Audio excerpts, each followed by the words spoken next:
Hola, arrancamos con otra clase de nuestro curso. Esta vez vamos a hablar de la economía de los medios de comunicación y para eso es necesario relacionar la economía de los medios o los medios de comunicación con el entorno cultural y de este modo con las industrias culturales que son parte constitutiva de la reproducción social y cultural y donde los medios de comunicación van a cumplir un rol central. En este sentido, para poder pensar en la economía de los medios es necesario pensar en la mercancía cultural y sus características, que la diferencian de la producción de otro tipo de mercancías en el mercado capitalista.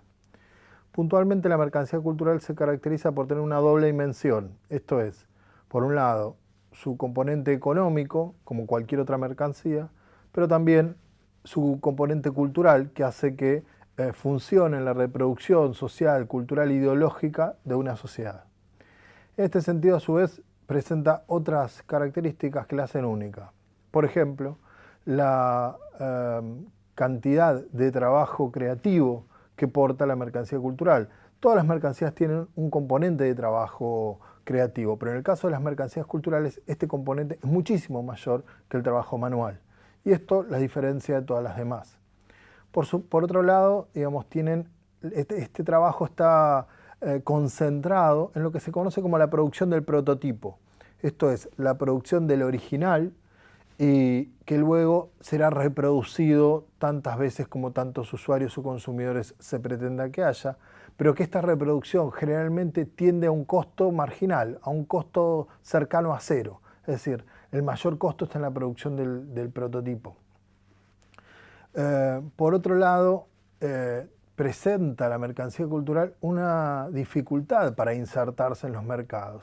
Tiene lo que los economistas políticos de la comunicación denominan aleatoriedad de la demanda. Esto es impredecible saber si una mercancía cultural tendrá éxito o no. Depende de muchos factores, entre ellos el gusto del público, la cultura en la cual se inserte, productos que hayan salido antes, catálogos, bueno, una cantidad de valores, segmentos sociales, etarios hacia los cuales se dirige el producto y es bastante impredecible saber si tendrá éxito o no. En este sentido existe esto que se llama aleatoriedad de la demanda. Por otra parte, las mercancías culturales no se agotan en el consumo, es decir, un mismo usuario puede consumir distintas mercancías culturales sin agotarlas y dejándolas inmediatamente disponibles para que sean consumidos por otros, sin que esto erosione el producto original. Y por otro lado, entonces, lo que produce este consumo que no se agota, esta aleatoriedad de la demanda, es también una necesidad permanente de renovación de estas mercancías culturales. Esto es, los públicos generalmente están ávidos de los consumos culturales y estos consumos, para tener cierto éxito, deben renovarse permanentemente.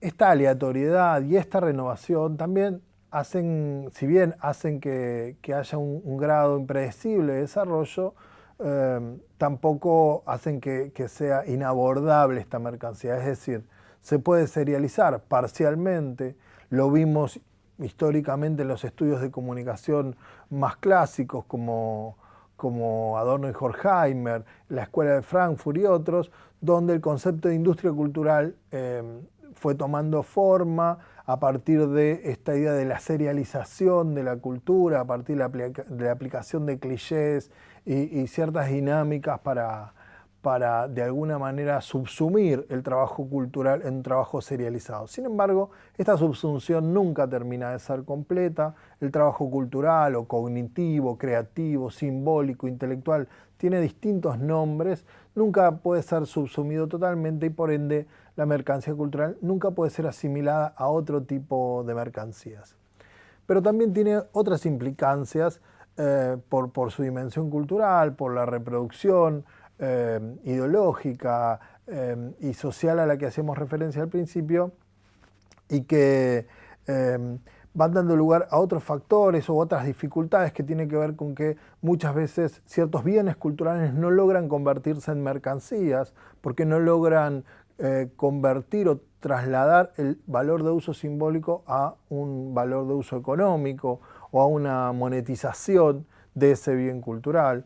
A su vez, toman formas de mercancía cultural, producciones que están en la sociedad, lo que algunos autores llaman vivero cultural, es decir, la sociedad hace generalmente algún tipo de actividad estética, artística, que las industrias culturales intentan convertir luego en mercancías, con lo cual no pagan por la producción de ese bien y luego sí lo incorporan a sus mercados. Y una característica saliente que nos importa sobremanera es la tendencia de las mercancías culturales a su producción en escala. ¿Qué quiere decir esto? Que hay en la medida en que, como decíamos al principio, la mayor parte del trabajo está en la producción del prototipo y la reproducción de ese prototipo generalmente tiende a cero, es muy fácil escalar los mercados culturales. Esto es, digamos, producir en mayor escala genera un mayor nivel de ingresos con costos prácticamente congelados, es decir, los costos se mantienen y se van reproduciendo los ingresos. Esto hace que las mercancías culturales sean muy fáciles de insertar en lógicas de escala y luego en otro tipo de lógicas bastante similares que son las lógicas de gama o lo que ahora se llama transmedia, que es la producción de ciertas mercancías culturales que pueden ir reproduciéndose en distintos tipos de soportes, en distintos tipos de industrias culturales y de ese modo obtenerse ganancias importantes a partir de la producción de un bien o de un prototipo original.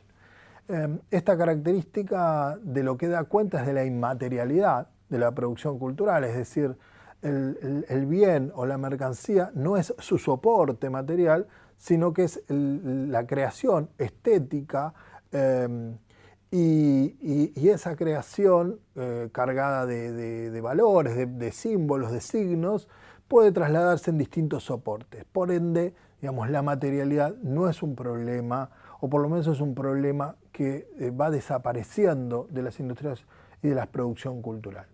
Esto se conjuga con otro elemento del cual vamos a ir ampliando más adelante, que es la idea de convergencia. Esto es la posibilidad de que distintos tipos de servicios, bienes, puedan ir trasladándose de soporte a soporte o transmitirse a través de un mismo soporte. Esta idea de convergencia tecnológica, pero luego puede hablarse de convergencia económico, regulatoria, va a ir de alguna manera cruzándose con esta otra idea de la economía de escala, de la economía de gama, y esto nos lleva a un concepto que va a ser clave y que vamos a desarrollar luego, que es el de concentración económica de las industrias culturales y los medios de comunicación.